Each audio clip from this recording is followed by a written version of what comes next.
Saya mau bertanya tentang madhab yang digunakan ormas Islam dari kalangan Muhammadiyah itu apa Ustaz? Apakah sama dengan dipakai oleh saudara kita dari kalangan salaf yang menggunakan manhaj salaf?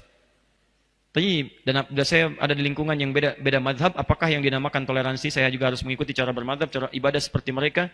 Contohnya dengan amalan-amalan seperti tahlilan, kunut dan sebagainya. Apakah saya harus seperti itu? Mohon penjelasannya. Secara singkat saja begini, secara singkat. Anda harus bedakan apa itu manhaj, apa itu madhab. Itu berbeda.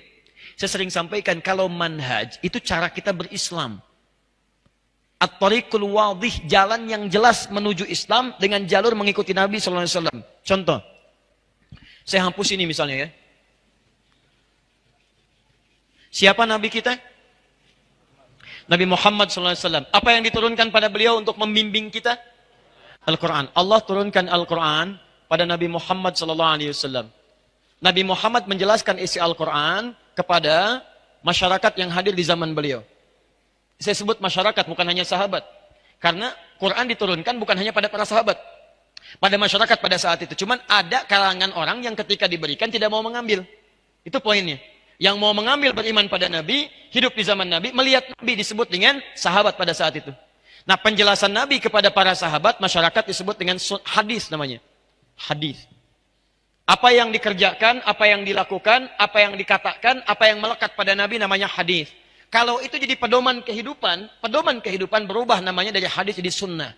Muncullah istilah Al-Quran dan sunnah. Nabi ketika mengajarkan pada para masyarakat, singkatnya nanti ada menjadi golongan sahabat yang diajarkan Al-Quran dan sunnah. Isi Al-Quran dan sunnah minimal ada 3 bagian.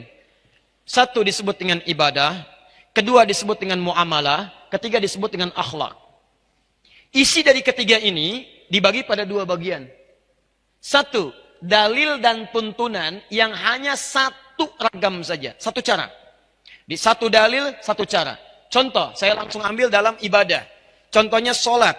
Ada dalam sholat yang caranya cuma 1, dalilnya 1. Misal, ketika kita bertakbir misalnya, saat takbir apa yang dibaca? Allahu Akbar. Hadisnya 1, caranya 1. An-Nasai nomor hadis 886. Angkat tangan Anda, letakkan yang kanan, langsung menutup yang kiri. Simpan di dada. Redaksinya langsung. Fa wado'a, fa itu langsung. Tanpa jeda, tanpa ada gerakan lain. Mohon maaf ya, saya tidak bermaksud menyalahkan. Tapi hanya mengembalikan pada hadis. Kalau ada, kerjakan. Kalau tidak, cukup kita tinggalkan. Jangan terlampau kreatif dalam ibadah. Ya, misal, saya belum pernah menemukan misalnya, bukan bermaksud menyalahkan. Ustadz nggak enak ya. Kedengaran suara saya? Belakang kedengaran? Kok bisa jawab? Ya. Bisa minta izin. Luar biasa di UPI ini ya. Baik. Tidak kedengaran bisa jawab. Lihat sini. Angkat yang kanan, letakkan kanan di kiri. Redaksinya langsung. Langsung itu artinya tidak ada jeda, tidak ada gerakan lain. Begitu diangkat, letakkan yang kanan di kiri. Saya mohon maaf, saya belum menemukan. Dan sebagian beralasan begini, Ustaz, nggak enak lah. Masa sama Allah kiri dulu? Kenapa tidak kanan dulu? Allah, kanan masuk, kiri. Nah, tutup misalnya. Nah, ini fokus ya. Kadang-kadang kaki naik dikit misalnya ya. Misal, mohon maaf. Ini hadisnya cuma 1, caranya 1. Disebutkan 1 hadis 1 cara karena menurut ukuran agama semua umat Islam mampu melakukannya. Makanya ketika dilakukan 1 cara semua orang bisa semua orang dan mengucapkannya Allahu Akbar, tidak ada kalimat lain. Kalau ada yang seperti ini artinya dipandang semua orang Islam mampu mengerjakannya. Karena itu tidak perlu kreatif mencari cara yang lain. Ya, misal yang tadi dilipat seperti ini saya punya koleksi 1235 kitab hadis. Saya mencari sampai dari yang hadis paling sahih sampai yang paling palsu. Saking palsunya yang tadi di kitab hadis palsu pun tidak ditemukan. Anda bayangkan. Misal, yang kedua, ada tuntunan dari Nabi yang sifatnya beragam dalil, beragam cara. Dalilnya bukan cuma 1, dalilnya banyak. Caranya bukan 1, caranya banyak. Contoh, masih dalam sholat. Bacaan Al-Fatihah. Bismillahirrahmanirrahim. 70 hadis. Dipraktikkan 4 cara oleh Rasulullah SAW. Kadang dijaharkan. Bismillahirrahmanirrahim. Jahar. Keras. Kadang silent. Bismillahirrahmanirrahim. Sil. Silent. Pelan. Kadang tidak dibaca sama sekali. Alhamdulillahi Rabbil Alamin. Tidak dibaca. Kadang dibaca rakaat pertama, selanjutnya tidak dibaca lagi. Bismillahirrahmanirrahim. Rakaat pertama. Kedua, Alhamdulillahirrabbilalamin. Tidak dibaca bismillahnya. 4 cara. 4 cara. Kadang baca yang ini, kadang ini, kadang ini, kadang yang keempat. Baca rakaat pertama, selanjutnya tidak dibaca lagi. Teman-teman, kenapa ada 4 tuntunan ini? Karena ada kisah sebelumnya. Sebelumnya dibacakan Alhamdulillahirrabbilalamin tanpa basmalah, turunlah pertanyaan dari Ibnu Abbas radhiyallahu taala anhuma. Ya Rasulullah, kalau Al-Quran itu tidak ada sekatnya, tidak ada pemisah dari ayatnya, orang akan menduga ayat satu dengan lain akan bercampur. Karena dulu belum ada pemisahnya. Qul huwallah nyambung ke Al-Falaq, Al-Falaq nyambung ke An-Nas, diturunkanlah terpisah Bismillahirrahmanirrahim. Sejak turun Bismillahirrahmanirrahim, setiap suratnya diawali dengan Bismillahirrahmanirrahim. Al-Ikhlas ada Bismillah. Setelah Bismillah nyambung ke An-Nas. Al-Falaq. Al-Falaq Bismillah. Setelah selesai nyambung ke An-Nas. Sebelum An-Nas Bismillah. Cuman satu surat yang tidak ada Bismillah, yaitu Al-Bara'ah. Surah At-Taubah. Surah ke-9. Kenapa tidak dimulai dengan Bismillah? Karena Al-Bara'ah dibuka dengan kalimat peperangan. Bara'atu minallah. Perang. Sedangkan Bismillah mengandung unsur kemuliaan, kasih sayang. Rahman dan Rahim. Dalam perang nggak ada kasih sayang. Nggak ada kasih sayang. Siapa yang perang ketika perang ada kasih sayangnya? Izin nembak ya. Dor, sakit nggak? Nggak ada. Tembak ya tembak. Nggak ada orang perang no kasih sayang. Nggak ada. Karena itu ayat Al-Bara'ah tidak ada bismillahnya. Kemudian dialihkan ke surat An-Naml di situ. Di An-Naml ada innahu min Sulaiman wa innahu bismillahirrahmanirrahim. Lengkap. 114 disebutkan. Nah, ketika turun ini, Nabi kemudian punyalah 4 kebiasaan ini. Kadang-kadang kalau ngimami orang-orang Mekah tanpa bismillah. Kemudian mengimami orang-orang yang turun ayat tadi dengan bismillah. Kadang dikeraskan, kadang disirkan. Kadang dibaca pertama, selanjutnya tidak. Dari sinilah kemudian, ini yang disebut manhaj. Keempat-empatnya ini petunjuk Nabi. Jadi kalau Anda ingin mengamalkan satu di antara ini, sah. Karena semua berasal dari Nabi. Lihat baik-baik, lihat baik-baik. Ketika Nabi SAW wafat, meninggal dunia. Sahabat mengajarkan ajaran Nabi. Ini yang banyak semuanya manhaj namanya. Manhaj. Manhaj itu cara yang terhubung pada Nabi. Nah, ketika sahabat wafat diterangkan pada golongan-golongan setelahnya tabi'in. Maaf, ini mengajar. Misal Ibnu Abbas radhiyallahu taala anhuma, beliau tinggal di Mekah. Ubay tinggal di Madinah kemudian. Kemudian ada lagi Ibnu Mas'ud, kemudian beliau merantau sampai dengan ke Irak. Ali bin Abi Thalib beliau di Kufah. Ada lagi yang kemudian Muawiyah bin Abi Sufyan sampai ke Afrika Utara. Muaz bin Jabal sampai dengan ke Yaman. Perhatikan baik-baik. Ketika mereka pergi ke berbagai tempat, mereka mengajarkan ajaran-ajaran dari Nabi. Yang ini tidak ada masalah.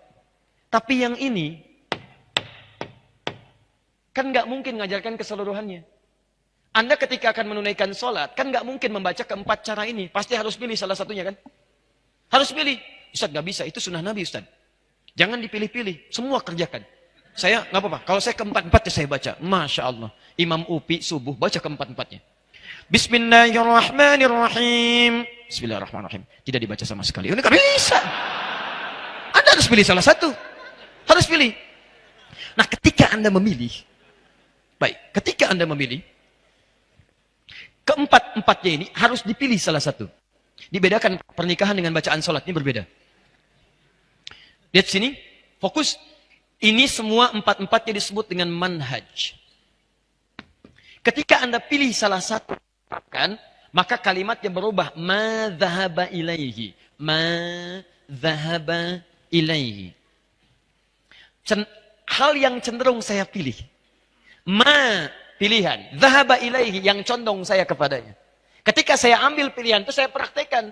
Nah, orang Arab itu sama dengan kita. Kalau terlampau panjang dia singkat. Supaya nggak kepanjangan.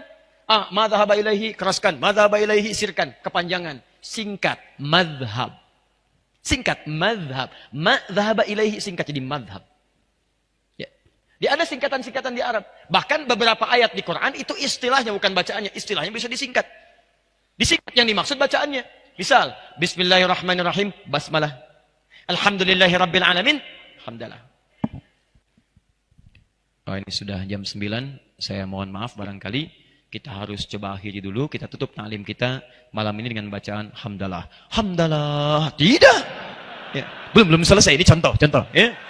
Contoh. Belum selesai. Baik, kita tutup dengan bacaan hamdalah. Anda bacakan alhamdulillahirabbil. Ketika disebutkan madhab, itu bukan kelompok. Bukan aliran. Yang dimaksudkan pilihan yang diambil. Karena tidak mungkin Anda mempraktekkan keseluruhannya. Maka ketika ini diturunkan, muncullah kemudian para ulama-ulama bintang di zamannya. Muncul kemudian Abu Hanifah. wafat tahun 150 Hijrah. Muncul Imam Malik, lahir 93 Hijrah. Kemudian muncul Imam Asy-Syafi'i, lahir tahun 150 Hijrah. Abu Hanifah meninggal, Asy-Syafi'i lahir. Muncul Imam Ahmad bin Hanbal tahun 163 Hijrah, lahir. Nah ini, orang-orang ini, lahirnya di awal-awal abad kedua Hijrah. Lahir. Bahkan Imam Abu Hanifah wafat 150. Imam Malik lahir tahun 93. Imam Asy-Syafi'i lahir 150. Imam Ahmad lahir 163. Fokus. 163 masih di abad kedua. Orang yang lahir masih kisaran abad kedua disebut generasi salaf namanya. Salaf. Generasi tempo dulu. Zaman old. Ini. Salaf. Di Imam Asy-Syafi'i, salaf. Imam Abu Hanifah, salaf. Imam Malik, salaf. Imam Ahmad, salaf. Nah, imam-imam ini, kenapa mereka cukup terkenal? Karena mereka merangkum ajaran-ajaran para sahabat yang bersumber dari Nabi, ke masa mereka bukan hanya dengan ingatan, tapi dengan tulisan. Dulu orang belajar dengan ingatan, saking kuat ingatannya luar biasa Pak. Ingat luar biasa. Tapi masa setelahnya kan beda. Semakin meluas, semakin beragam, semakin tipikalnya berubah, semakin memiliki kekuatan yang berbeda-beda dalam ingatan. Maka para imam ini selain kuat ingatannya, mereka juga menuliskan ingatan mereka dalam bentuk kitab-kitab. Terjagalah ajaran itu dalam kitab mereka. Ini yang menyebabkan itu menyebar keseluruhannya. Tapi persoalannya, Imam Abu Hanifah nggak mungkin praktekkan keempat-empatnya. Dia harus pilih salah satu. Ketika memilih disebut dengan mazhab Abu Hanifah, dikenal dengan Hanafi. Imam Malik memilih untuk tidak baca bismillah, dikenal dengan Maliki, mazhab Maliki, pilihan Imam Malik. Imam Asy-Syafi'i pilih dijaharkan, disebut dengan mazhab Syafi'i, pilihan Imam Asy-Syafi'i. Imam Ahmad menengahi di antara keduanya, pakai sir, silent, ya, disebut dengan mazhab Hambali, pilihan Imam mazhab bin Ahmad bin Hambal. Di ketika disebutkan mazhab bukan kelompok, tapi pilihan para imam ini.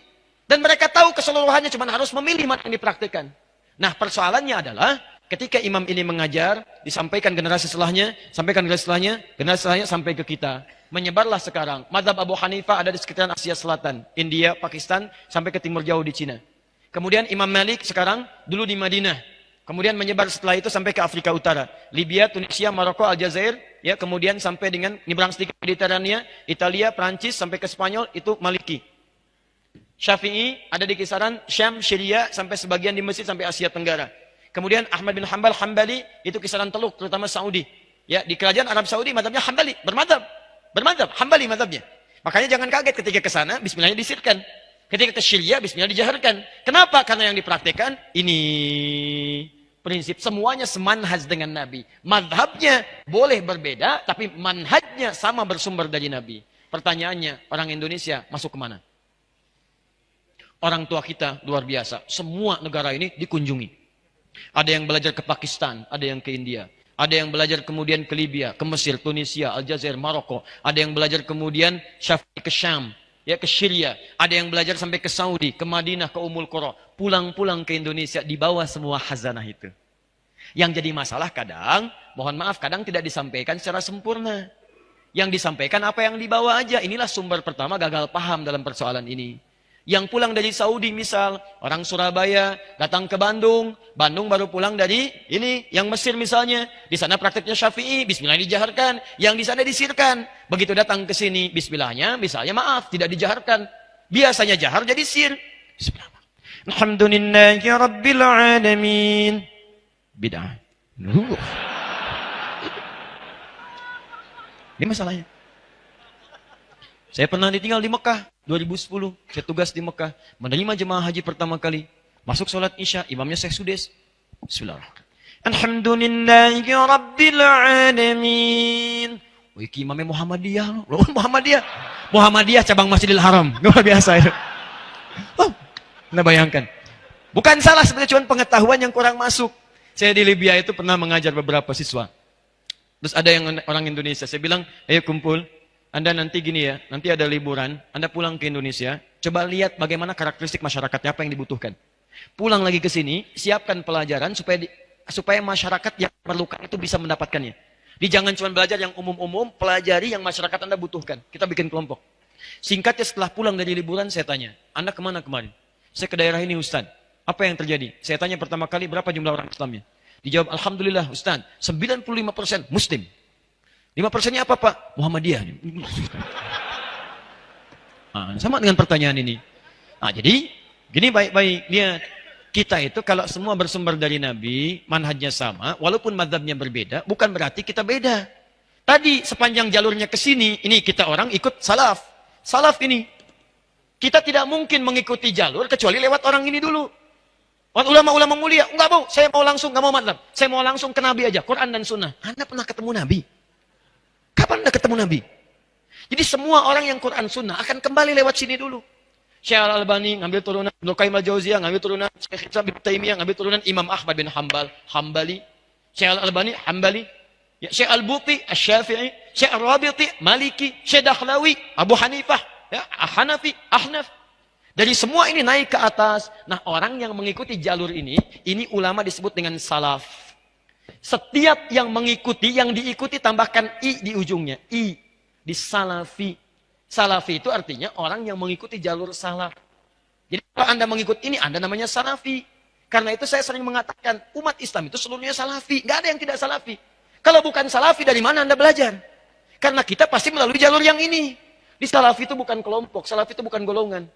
Golongan. Maaf ya, saya salafi. Kamu apa? Pengiri. Begitu diributkan. Paham ya? Jadi demikian adanya. Jadi nggak usah ribut lah. Ya, jadi sudah sepanjang kita satu manhaj, satu mazhab, itu yang bagus. Kalau mana tuh hati-hati. Akhi, maaf, kita beda manhaj. Beda manhaj. Berarti keyakinan kita beda di situ. Ada yang salah di situ. Jadi hati-hati teman-teman sekalian ya. Ya, maaf. Manhaj kita sama. Mazhab boleh berbeda, tapi jangan sampai perbedaan itu membuat kita tidak bisa minum teh bersama. Hati-hati. Hanya karena beda satu kunut, satu tidak salaman. Assalamualaikum, besok aja. Besok aja, luar biasa. Waalaikumsalam. Ya, jadi kalau sudah seperti itu enak, nyaman. Akhi, Masya Allah. Syafi'i, Alhamdulillah. Antum apa? Hambali. Minum teh yuk? Ya, Masya Allah. Ayo silahkan. Baik. Gulanya bagaimana? Terlampau manis lah. Yang penting setia. Enak. Sudah ya? Sudah lewat ya jam 9.